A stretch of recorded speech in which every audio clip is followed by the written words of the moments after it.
അഫ്ഗാനിസ്ഥാനിലുണ്ടായ അതിതീവ്ര ഭൂചലനത്തിൽ 800 മരണം, 2000-ഓളം പേർക്ക് പരിക്കേറ്റുവെന്നാണ് റിപ്പോർട്ടുകൾ.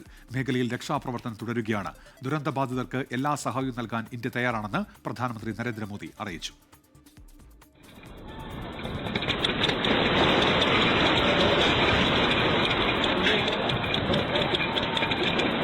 ഞായറാഴ്ച രാത്രിയോടെയുണ്ടായ ഭൂചലനത്തിൽ കനത്ത നാശനഷ്ടമാണ് ഉണ്ടായിരിക്കുന്നത്.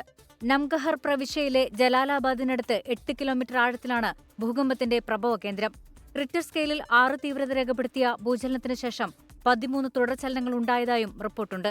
ചില ഗ്രാമങ്ങൾ പൂർണ്ണമായും നശിച്ചു. കുനാർ പ്രവിശ്യയിലാണ് ഏറ്റവും കൂടുതൽ നാശനഷ്ടമുണ്ടായിരിക്കുന്നത്. നൂർഗാൽ, സാവ്കി, വാഡ്പൂർ, മനോഗി തുടങ്ങിയ മേഖലകളിൽ കനത്ത നാശനഷ്ടമുണ്ടായി.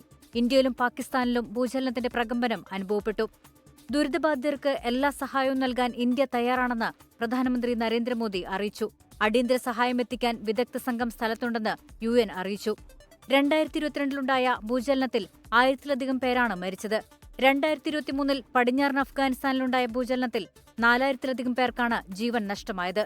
ഇന്ത്യൻ യൂറേഷ്യൻ ടെക്ടോണിക് പ്ലേറ്റുകളുടെ നിരന്തരമായ കൂട്ടിയുടെ ഫലമായാണ് മേഖലയിൽ നിരന്തര ഭൂചലനങ്ങൾ ഉണ്ടാകുന്നത്.